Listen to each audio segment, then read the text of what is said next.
Welcome to today's adventure. We're going to talk about some specific lures and some specific tactics.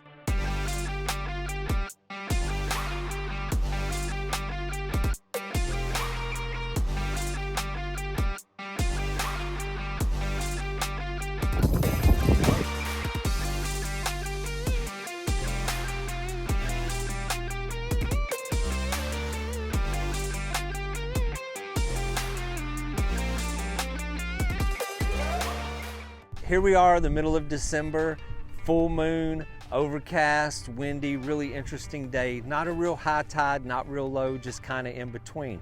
So definitely a very challenging day. We spend a lot of time drifting these flats, throwing topwaters to aggressive fish. The water temperature has dropped, so their aggression has dropped. They're not out attacking things viciously. So we switch gears sometime and we get a lure that goes down in their face, that goes slower, that touches the grass, that will entice a bite. So we're going to talk about my favorite soft plastic lures, the KWigglers. There's a lot of varieties, there's different ways to rig those and color options, and we're going to talk about that today. We actually started out early this morning fishing the drop-offs, deeper water, grass beds that are like 4 to 6 feet deep. Tons of little trout in those areas, lots of bites of little fish, which kind of interesting. That's the way a lot of the day went. A lot of small fish that were willing to bite, but the bigger ones that we've seen cruising, we've seen some blow-ups, we've seen some mud stirs as we drifted, but those guys just weren't aggressive enough to chase a lure down. And that's going to happen some days. The water temperature has dropped dramatically over the past few days. We were down to like 59, 60 degrees, but now we have much warmer temperatures. We had some sunshine for a couple days. That did bring the water temperatures back up. Today, very overcast, very windy, and that doesn't help bring the temperatures up. It doesn't turn a lethargic fish really on to where they want to bite. So throughout the day, we shifted gears, we hit those drop-offs, we moved on to the grass beds, and we've spent most of the afternoon drifting the grass beds. Where we started out was a little more shallow. The grass beds, the ultra shallow, the stuff where I always feel like I can find a fish. There wasn't a lot of mullet, there wasn't a lot of bait fish, there weren't a lot of signs of life in those areas. So I kind of moved over. We're adjacent to some channels. We're on the flats, but these flats are a little deeper. The flats here where we're sitting now, maybe 3 feet, 2.5. You know, the sand holes even go a little deeper than that. And that's kind of where we caught most of our fish today. And then we took a little lunch break. We took a little break, kind of waiting for things to shift gears. Hopefully the sun would warm up the water. So we went in, had a little break, came back out. Right off the bat, we caught a nice redfish on our first couple of drifts. That bite will sometimes shift around to the afternoon. So we gave the morning a shot, a lot of little fish, took a break, and then sometimes when you come out in the afternoon, those guys will shift gears.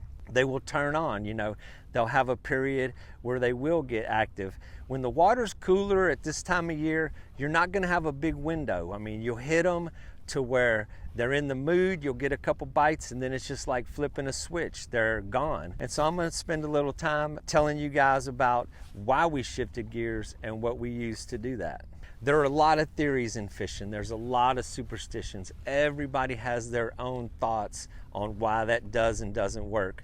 But it can be challenging, and it is part of the fun. It is part of trying to figure out the game. So we're out here this afternoon. We're actually going to stick with it a little bit longer. We're going to fish till, you know, we can't anymore today and see how that rhythm changes. I've been throwing the soft plastics today with an 1/8 ounce jig head, trying to get a lethargic fish to bite.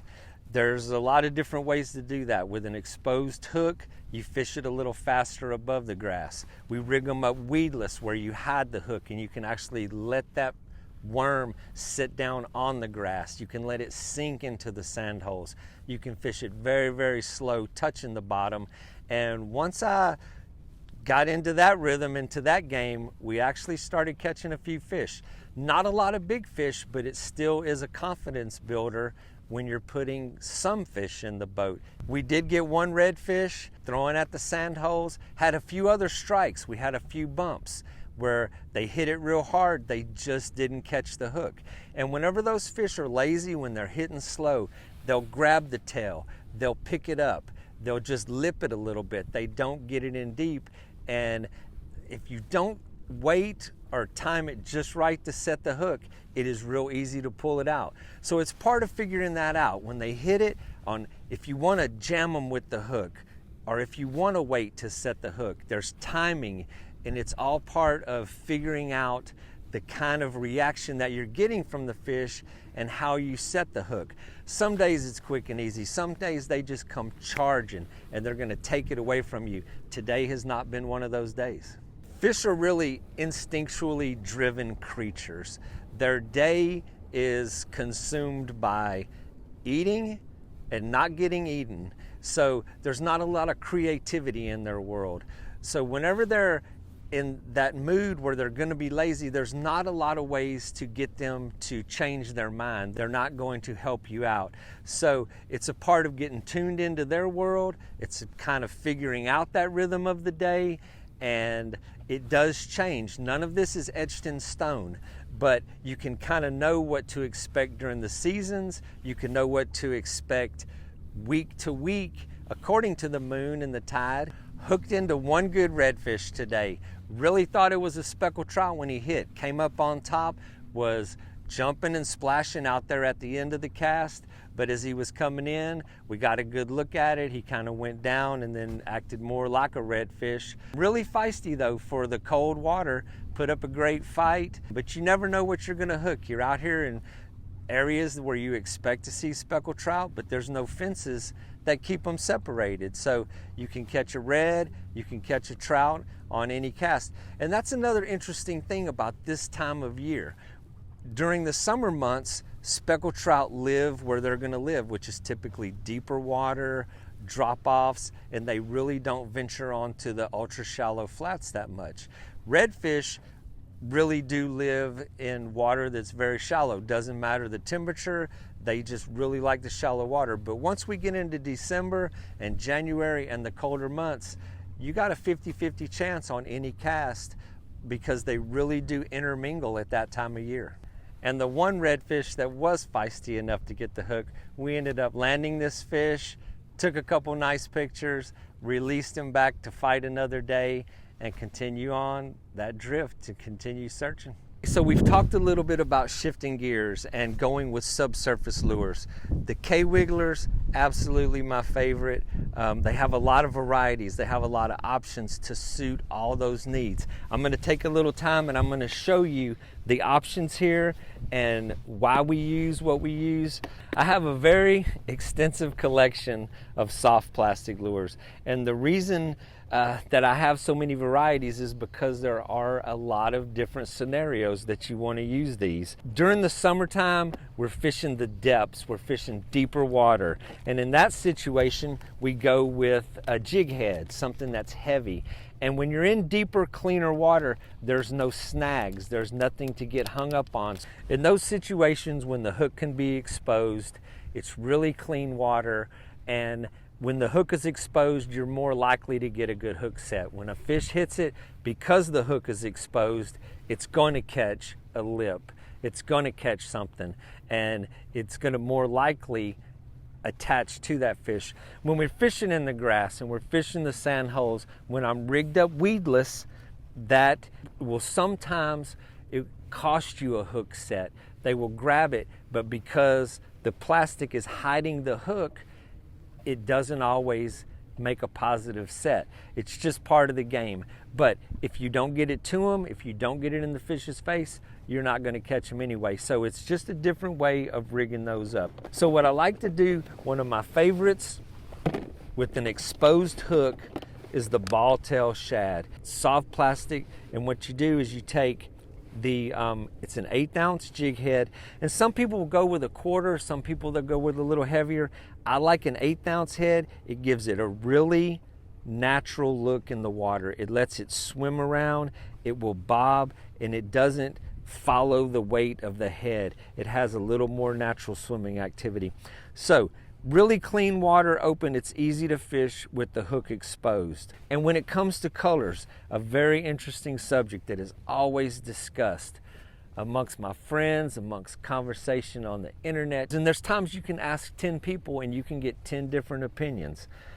My thoughts on that, because of where I fish in really clear water, the fish is going to see what it's eating. So something natural looking, something white on the bottom, dark on the top, and with a little contrast on the tail.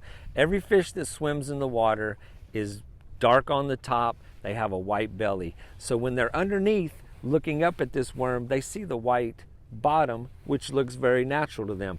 When they're looking down on it, they see the dark top. It looks very much like a bait fish.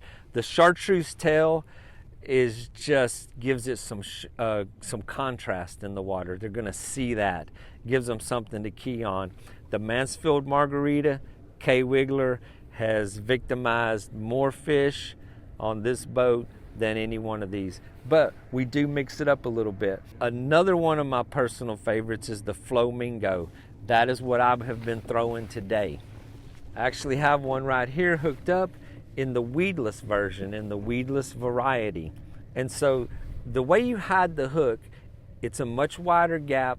It does have a 16th ounce weight on it. It's very light, but it will assist in the casting.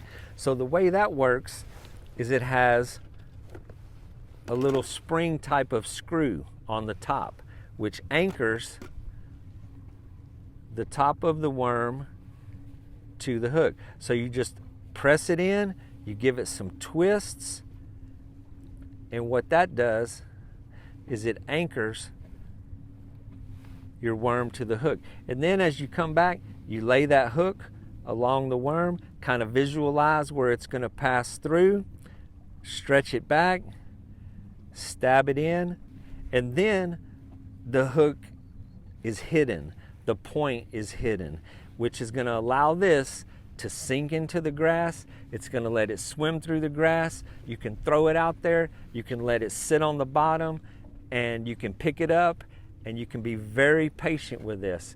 And when those fish are laid up in the grass, even like the fish that we caught today, have a little mud on their belly. You can see they're pressed down in the mud. The mud actually retains heat, so they stay attached to the bottom. The water column is very cold, and when it's windy and the water is getting circulated, the surface of the water is much colder than the bottom. So because they're attached to the bottom, you have to have something to get down there. And it was really interesting today. Throughout our attempt to catch fish, I went to the deeper water. So what I've seen most of the week led me to go to the deeper water first. We've searched the shallows, we've seen some redfish cruising, we've seen fish that were very difficult to catch. So today, wanted to share some interesting aspects of fishing with the soft plastics with you guys. So I went to where I expected some speckled trout to be living, and they were there. There were trout there. And we started off with a jig head. We started off deep, but those fish were just little. So throughout the rhythm of the day, we took that break, we went and had some lunch and came back out. We hit those shallow holes. We hit the ultra shallow with a weedless rig. It was very quiet in that one. So what we ended up doing is kind of where I'm at now, is in the middle of both of those situations. We went to an area where the flats are maybe 3 feet deep, but very lush grass, very thick, not a lot of sand holes, just really thick grass in these areas.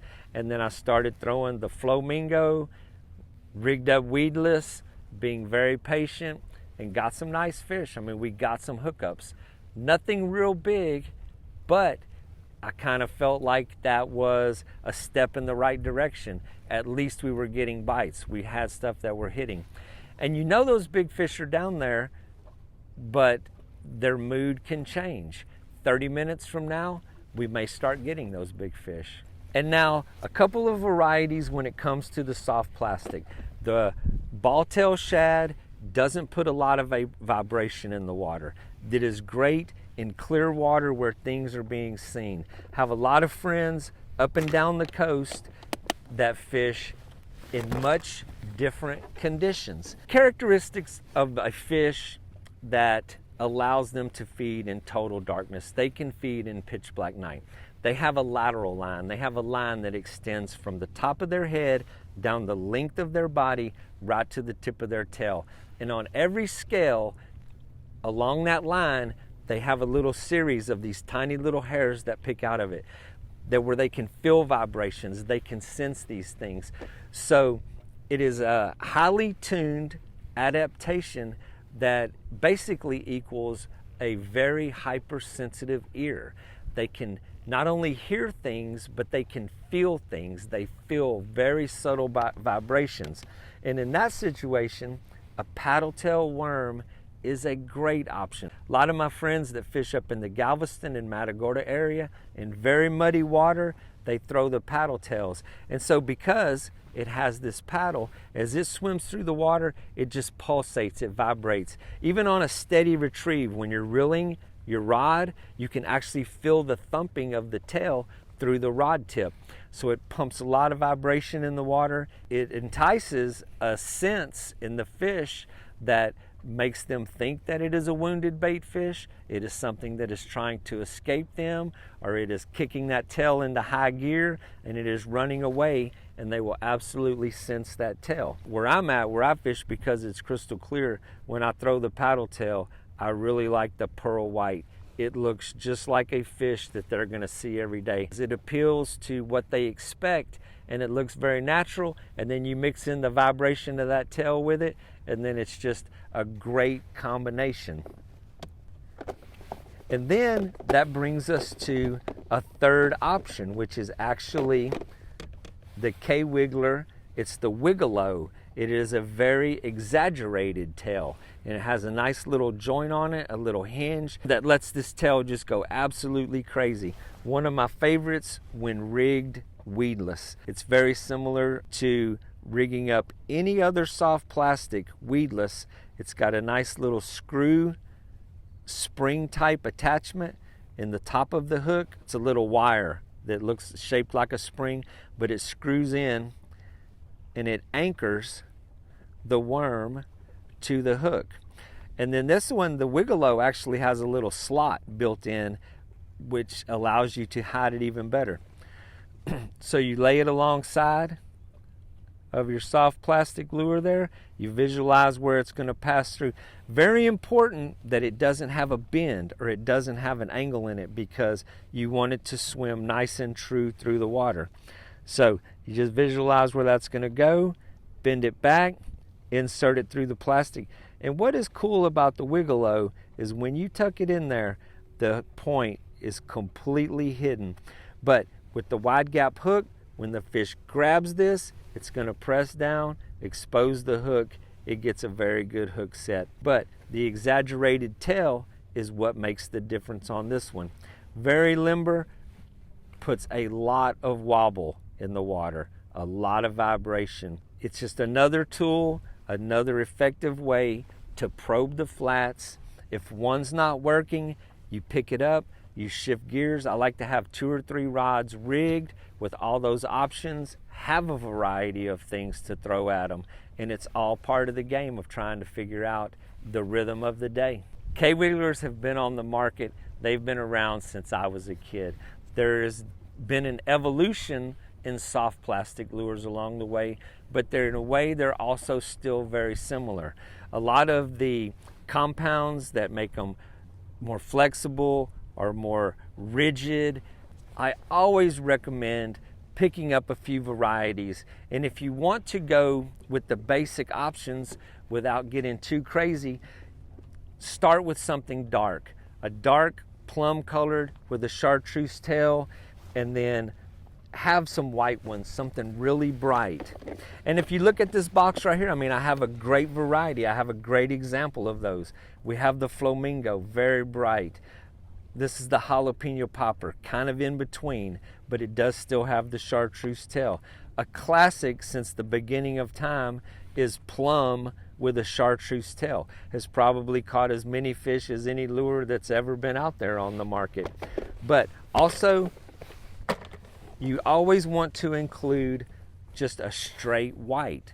So without going too crazy, you want to have some dark colors with some contrast, some straight white that represents something absolutely natural, and a few things in between.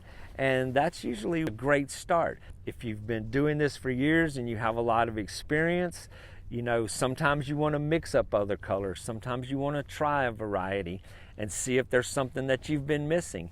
Every day is a new day out here. These fish have a new attitude, and every day is a learning experience. As long as I've been doing this, I still come out here every day and have to figure it out. What happened yesterday, it's a great place to start, but it doesn't always work that way. You have to shift gears. You want to have a variety of things in your arsenal, and you just have to work your way through it.